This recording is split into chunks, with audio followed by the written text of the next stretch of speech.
Video शुरू होने से पहले मैं एक जरूरी संदेश देना चाहता हूं। आप में से 90% से ज्यादा लोगों ने अभी तक चैनल को सब्सक्राइब नहीं किया है। तो दोस्तों, इंतजार किस बात का है? अभी नीचे जाएं और सब्सक्राइब बटन दबाएं। बिल्कुल मुफ्त है। मैं बिजली को कंट्रोल करने की एबिलिटी लेकर जागा था, लेकिन मेरे क्लासमेट्स मुझे बेकार शो ऑफ समझकर मजाक उड़ाते थे, क्योंकि जो बिजली मैं बुलाता था वो सिर्फ स्टन गन जितनी छोटी थी। स्कूल की सबसे खूबसूरत लड़की ने भी मुझ पर तरस खाकर कहा कि मुझे मार्शल आर्ट्स छोड़कर कोई ज्यादा पावरफुल रास्ता चुन लेना चाहिए।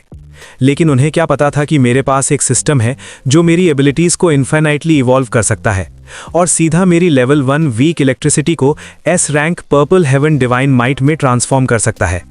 कॉलेज एंट्रेंस एग्जाम से एक दिन पहले जब होम रूम टीचर ने 5 सब्जेक्ट्स के एग्जाम में मौत के खतरे पर जोर दिया, उनकी नज़र मुझ पर टिक गई। एक ट्रांसमाइग्रेटर होने के नाते मुझे पता था कि इस दुनिया का नाम ब्लू स्टार है। टेक्नोलॉजी लगभग मेरी पिछली जिंदगी जैसी ही है, लेकिन यहाँ खूनी और डरावने बीस्ट्स रहते हैं और सिर्फ अवेकन्ड एबिलिटी यूजर्स ही उनका सामना कर सकते हैं। यहाँ हर इंसान 16 साल की उम्र में अपनी एबिलिटी अवेकन करता है, जो जी से लेकर ए तक 9 लेवल्स में डिवाइडेड होती हैं। मेरी एबिलिटी लेवल 1 थी, इतनी कमजोर कि एक स्टन गन बैटन से भी कम। क्लास का ब्लॉन्ड हेड लड़का हुआंग टियान हंसकर बोला, टीचर ने पहले ही कह दिया है तो लेवल 1 कचरा है। स्कूल को एम्बैरस मत कर, ह्यूमैनिटीज चूज कर, फ्यूचर में कम से कम रोजी रोटी तो चल जाएगी। Class monitor Lin King Yu ने गुस्से में हुआंग टियान को चुप रहने को कहा। हुआंग टियान ने नाक से आवाज निकाली और मुड़ गया, क्योंकि उसे लगता था कि मैं एग्जाम हॉल में ही मर जाऊंगा। लिन किंग यू ने भी मुझे समझाया कि 5 सब्जेक्ट सप्लाई मत करो, ह्यूमैनिटीज चूज करो। उसने बताया कि 5 सब्जेक्ट्स वाले स्टूडेंट्स को एग्जाम में खतरनाक बीस्ट से जान की बाजी लगाकर लड़ना पड़ता है। मेरी लेवल 1 एबिलिटी के साथ जाना मतलब अंडे से पत्थर तोड़ने की कोशिश करना। मुझे पता था टीचर और लिन किंग यू मेरी फिक्र कर रहे थे, लेकिन इस दुनिया में जहां बीस्ट्स भरे पड़े हैं, स्ट्रेंथ ही सब कुछ है। सिर्फ सुपर पावर यूनिवर्सिटी में जाकर ही सिस्टमैटिक ट्रेनिंग मिल सकती है, और तभी मैं लेवललेस स्टेट तोड़कर एक असली सुपर पावर्ड इंसान बन सकता हूं। इस दुनिया में मेरे पेरेंट्स बीस्ट नेस्ट में मर गए थे। मैं दोबारा बेकार और मजबूर महसूस नहीं करना चाहता था, इसलिए मैंने पक्का फैसला किया, मैं 5th सब्जेक्ट ही चूज करूंगा। घर लौटकर मैंने अपनी स्पीयर प्रैक्टिस जारी रखी। एबिलिटी अवेकन होने के बाद मैंने स्पीयर को अपना वेपन बनाया और दिन रात प्रैक्टिस की। मैंने 3 लाख खर्च करके लाइटनिंग और मैडनेस नाम की मार्क्समैनशिप स्किल्स खरीदी, सिर्फ इसलिए ताकि सुपर पावर लेवल के गैप को थोड़ा कम कर सकूं।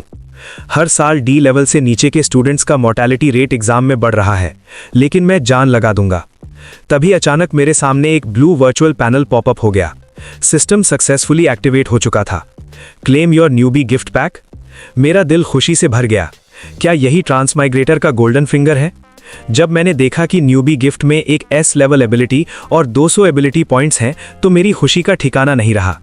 एस लेवल एबिलिटी यूजर्स बहुत ही रेयर होते हैं और उन्हें तुरंत टॉप यूनिवर्सिटीज सील कर लेती हैं। मैंने कभी सोचा भी नहीं था कि मेरे जैसे लेवल 1 यूजलेस इंसान को किस्मत बदलने का मौका मिलेगा। मैंने तुरंत गिफ्ट क्लेम कर लिया। ब्लू पर्पल लाइटनिंग आर्क्स मेरी बॉडी में दौड़ने लगे। क्रैकलिंग आवाज के साथ बिजली चारों तरफ फैल गई और जो भी टच हुआ वो फट गया। नीचे के नेबर्स को लगा घर में आग लग गई है और उन्होंने फायर डिपार्टमेंट को बुला लिया। मुझे उस वक्त कुछ पता नहीं था, मुझे सिर्फ महसूस हो रहा था कि मेरी पावर बढ़ रही है। बाहर का साफ आसमान अचानक काले बादलों से भर गया। थंडर की एनर्जी इतनी ज्यादा थी कि जियांगचेन में तैनात 3rd लीजन अलर्ट हो गया, सोचते हुए कि कोई powerful lightning attribute beast invade कर रहा है। फिर सारी थंडर पावर मेरी बॉडी में समा गई। हल्की सी मूवमेंट पर काउंटलेस पर्पल लाइटनिंग आर्क्स निकलने लगे। क्या यही S rank purple heaven divine might है? ये पहले वाली स्टन गन जैसी बिजली से बिल्कुल अलग थी।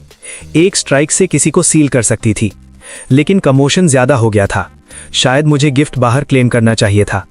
तब मुझे याद आया 200 एबिलिटी पॉइंट्स का। सिस्टम ने बताया कि बीस्ट्स को मारकर पॉइंट्स मिलते हैं और उन्हें कंज्यूम करके लेवल और स्किल्स अपग्रेड किए जा सकते हैं। मुझे ऐसे सिंपल और डायरेक्ट चीट बहुत पसंद है। सिस्टम पैनल देखकर मैंने सारे 200 पॉइंट्स स्पिरिट और फिजिक में डाल दिए, क्योंकि सुपर पावर की असली बुनियाद ये 2 एट्रीब्यूट्स हैं। एग्जाम नजदीक था, मुझे मैक्सिमम कॉम्बैट पावर चाहिए थी। पॉइंट्स एलोकेट करते ही मुझे महसूस हुआ मेरा ब्लड और चीज सर्च कर रहा है और माइंड ज्यादा क्लियर हो गया। एक पंच मारकर देखा तो पर्पल आउल डिवाइन लाइटनिंग का कंट्रोल और पावर दोनों काफी इंप्रूव हो गए हैं। अब मेरी स्ट्रेंथ से मैं इजीली किसी एबिलिटी यूनिवर्सिटी में एडमिशन ले सकता हूँ। बस ये नहीं पता कि जियांग नाम के 7 लाख कैंडिडेट्स में मेरा रैंक क्या होगा और उन जीनियसेस से मैं कैसे कंपेयर करता हूँ जो बचपन से फेमस टीचर्स से ट्रेंड हैं। शायद मार्शल आर्ट्स जिम में टेस्ट करने से पता चले। तभी दरवाज़ा जोर से किक हुआ और कुछ फायर फाइटर्स अंदर घुस आए। उन्हें लगा आग लगी है, लेकिन अंदर सब नॉर्मल था। मैंने समझाया कि ये सिर्फ मेरी एबिलिटी प्रैक्टिस का फ्लक्चुएशन था। फायर फाइटर्स हैरान रह गए कि एक स्टूडेंट की प्रैक्टिस से इतना बड़ा कमोशन हो सकता है। आजकल के बच्चे कमाल के हैं, कहकर वो चले गए। मैं अपनी स्पीयर उठाकर मार्शल आर्ट्स जिम चला गया। अवेकेंड इंडिविजुअल्स को एडवांस होने के लिए फिजिक और स्पिरिट दोनों ट्रेन करने पड़ते हैं, इसीलिए मार्शल आर्ट्स जिम्स काफ़ी पॉपुलर हो गए हैं। ग्रेट एक्सियार किंगडम में 2 सबसे famous chain martial arts gyms हैं, थंडर और leopard bear. Leopard bear martial arts gym ज़्यादातर रिच फैमिलीज़ के स्टूडेंट्स के लिए है, जबकि thunder martial arts gym high school students के लिए फ्री ओपन है। थंडर मार्शल आर्ट एकेडमी पहुंचते ही मुझे पता चला कि मेरी कजिन टैंगची भी वहां है। मेरे पेरेंट्स के जाने के बाद ज़ियाओबू कभी कभी उसे मेरे पास ले आती थी जब मुझसे मिलने आती थी, लेकिन टैंगची ने 2 साल पहले ही B level super power awaken कर ली थी और वो leopard bear martial art academy की मेंबर थी। मुझे समझ नहीं आया वो यहाँ क्या कर रही है। मुझे देखकर टैंगची बोली, मैं एक फ्रेंड के साथ आई हूँ।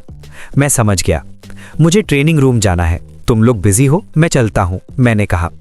मेरे जाते ही टैंगची के पास खड़ी शॉर्ट हेड लड़की ज़ियाओया धीरे से बोली, ये कौन है, काफ़ी हैंडसम लग रहा है। टैंगची ने जवाब दिया, मेरा कज़िन है ज़ियूजिंग, हमारी तरह हाई स्कूल सीनियर है, कल मार्शल आर्ट एग्ज़ाम देने वाला है। ज़ियाओया तुरंत इंटरेस्टेड हो गई। अच्छा, अगर लुक्स ठीक ठाक हैं और स्किल्स ज़्यादा वीक नहीं हुए तो मैं इसे बॉयफ्रेंड बनाकर ले जा सकती हूँ, कितना इंप्रेसिव लगेगा।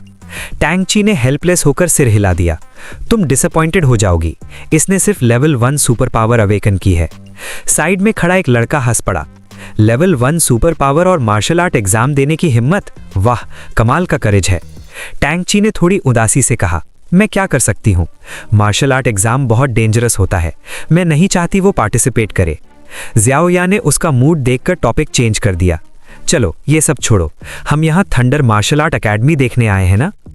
थोड़ी देर बाद मैं ट्रेनिंग रूम में एंटर हुआ। मैंने अपनी स्पीयर को कसकर पकड़ा। आज का टेस्ट शुरू करने का वक्त था। सबसे पहले मैंने बिना किसी सुपर पावर के अपनी पीक फिजिकल स्ट्रेंथ टेस्ट की। फाइनल रिजल्ट आया 321 कैलोरीज। मेरी आंखें चमक उठीं। एक नॉर्मल अवेकेंड इंसान की फिजिकल स्ट्रेंथ लगभग 100 कैलोरीज होती है। फिर मैंने सोचकर पर्पल हेवन डिवाइन थंडर को समन किया। एनहांसमेंट के बाद एक स्ट्राइक की पावर सीधा 3021 कैलोरीज तक पहुंच गई। मैं खुद को रोक नहीं पाया, ये तो बिल्कुल ओवर पावर्ड है। लेकिन ये मेरा लिमिट नहीं था। सिर्फ पावर बूस्ट और अक्यूमुलेटेड बैटल रिकॉर्ड्स के साथ ही मैं अपना अल्टीमेट मूव अनलीश कर सकता था। पर्पल हेवन डिवाइन लाइटनिंग का वायलेंट सर्ज पूरे स्पीयर अरीना में फैल गया। मैंने लाइटनिंग गेल यूज किया और सीधा चार्ज किया। इम्पैक्ट इतना पावरफुल था कि टेस्टिंग इक्विपमेंट डैमेज हो गया।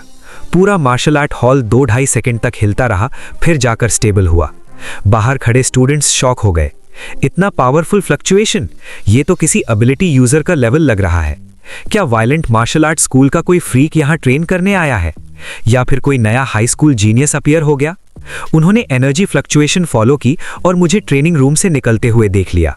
ऑब्वियसली उन्होंने मुझे सस्पेक्ट नहीं किया। छोटी सी बातचीत के बाद वो अंदर गए। अंदर का सीन देखकर सब स्टन हो गए।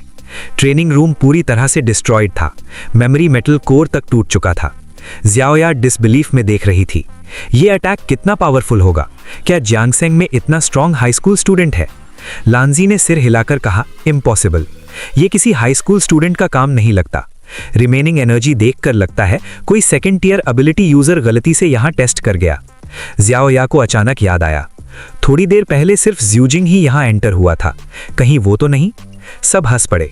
ऑनलाइन नॉवेल्स ज़्यादा पढ़ ली है तुमने, half pig eating tiger story type. एक फर्स्ट ईयर एबिलिटी यूजर की अटैक स्ट्रेंथ सिर्फ 300 कैलोरीज के आसपास होती है। लेकिन लिएची, जो अब तक चुप थी, दीवार पर बने अटैक मार्क्स को देख रही थी। वो स्पीयर के निशान जैसे लग रहे थे और कोइंसिडेंसली उसका वेपन भी स्पीयर ही था। उसके मन में डाउट जग गया, क्या उसके 5 सब्जेक्ट्स लेना उसकी ओवर कॉन्फिडेंस थी? टाइम तेजी से निकल रहा था। 5 सब्जेक्ट कॉलेज एंट्रेंस एग्जाम का दिन आ गया। मैं सुबह जल्दी एग्जाम सेंटर के बाहर पहुंच गया। हर एग्जामिनी के लिए आज जिंदगी का सबसे बड़ा टर्निंग पॉइंट था। कुछ शार्प आइड स्टूडेंट्स ने एग्जाम सेंटर के अंदर एक अकेला फिगर देखा। सब कंप्लेन कर रहे थे कि इस साल के क्वेश्चंस बहुत डिफिकल्ट हैं। तभी एक लड़का स्कॉफ करके बोला, अगर तुम इस लेवल के बीस्ट को भी हैंडल नहीं कर सकते तो यूनिवर्सिटी में जाकर भी यूजलेस रहोगे। ये कौन था? कितनी बड़ी बात कर रहा था? मेरे बेस्ट फ्रेंड लिू जिए ने बताया। वो क्लीन फेंग जैन जाओ मिंग यांग है, फर्स्ट हाई स्कूल से। B level clean Feng Jilin super power है। लेवललेस स्टेट तोड़कर first level super power user बन चुका है। नाम सुनते ही मुझे याद आ गया, वही इस साल के 5 सब्जेक्ट्स का टॉप कैंडिडेट, एक genius.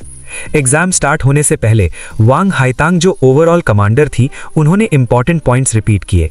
Total exam duration 12 hours. Location मेरे पीछे वाला रूइन टाउन।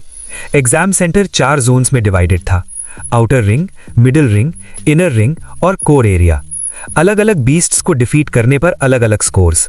जितना हाई लेवल बीस्ट उतना हाई स्कोर। कोर एरिया सिर्फ उन लोगों के लिए था जिनके फिजिक एक्सेप्शनल हो। अपनी कैपेसिटी के हिसाब से एक्ट करना, पॉइंट्स के लिए जान रिस्क मत करना, उन्होंने वार्निंग दी। लेकिन मेरे लिए मेरा गोल सिर्फ एक था, कोर एरिया। एग्जाम से पहले हमें 3 आइटम्स मिले, टैक्टिकल बैकपैक, स्मार्ट वॉच और safety ball. Home room teacher ने मुझे बार बार याद दिलाया, डेंजर में हो तो सेफ्टी बॉल यूज करना, जिंदगी सबसे इंपॉर्टेंट है। क्लास मॉनिटर लिन क्लियन वारन ने इनवाइट किया कि मैं उनकी और लिू जिए की टीम ज्वाइन कर लूं। इमरजेंसी में एक दूसरे की हेल्प हो जाएगी। लेकिन टीम के 2 और मेंबर्स ने मना कर दिया। टीम में सिर्फ 5 लोग हो सकते हैं, इस बर्डन को लेकर हाई स्कोर कैसे लाएंगे? मैं बस मुस्कुरा दिया, मैं सोलो जाऊंगा, तुम लोग पैर बना लो। लिन क्लियन वारन डिसअपॉइंटेड लगा, लेकिन और कुछ कहना बेकार था। केयरफुल रहना कहकर वो चला गया। लोग मेरी ओवर कॉन्फिडेंस पर कमेंट्स कर रहे थे। मैंने अंदर ही अंदर स्कॉफ किया, उनके बिना भी मैं हाई स्कोर ला सकता हूं। ब्रॉडकास्ट हुआ, 5 subject exam officially start. Students groups में या सोलो अंदर दौड़ पड़े। जियाओ मिंग यांग ने एंटर करते ही अपनी स्पेशल एबिलिटी यूज कर दी। जब मैंने अपनी स्मार्ट वॉच चेक की, वो ऑलरेडी 7 पॉइंट स्कोर करके फर्स्ट रैंक पर था। सच में टॉप कंटेंडर है। मैंने सोचा अब मुझे भी मूव करना चाहिए। आउटर रिंग से कोर तक का काफी डिस्टेंस था। मैंने डिसाइड किया सीधा कोर की तरफ जाऊंगा। लेकिन ज्यादा दूर नहीं गया था कि मैंने कुछ स्टूडेंट्स को जमीन पर पड़ा देख लिया। उन्हें सेफ्टी बॉल यूज करने का भी टाइम नहीं मिला था। अगर मैंने एस लेवल एबिलिटी अवेकन नहीं की होती, शायद मेरा भी यही हाल होता। लेकिन अब वापस मुड़ने का सवाल ही नहीं। 5 सब्जेक्ट्स एग्जाम इतना ही क्रूएल होता है। मैंने उनके स्मार्ट वॉच से सपोर्ट पर्सनल को कॉल किया। तभी मेरी रीढ़ की हड्डी तक एक ठंडी लहर दौड़ गई। कोई फिरोशियस बीस्ट धीरे धीरे मेरी तरफ बढ़ रहा था।